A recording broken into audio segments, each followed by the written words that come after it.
My personal style is maybe a little morbid. I really love darker tones and darker feels. Art has always been my way to escape from a reality that wasn't really fantastic. I love creating beautiful, whimsical portraiture, things that aren't normal.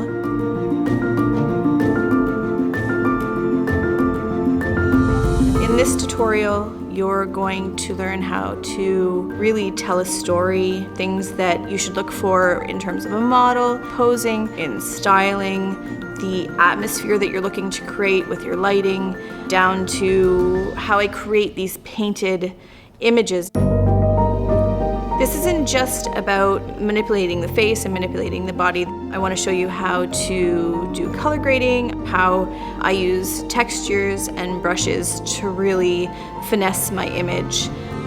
All of these actions, brushes, textures, they'll all be included in this tutorial for you. You're going to learn how important it is to have all of these elements and how all of these little pieces affect your entire image.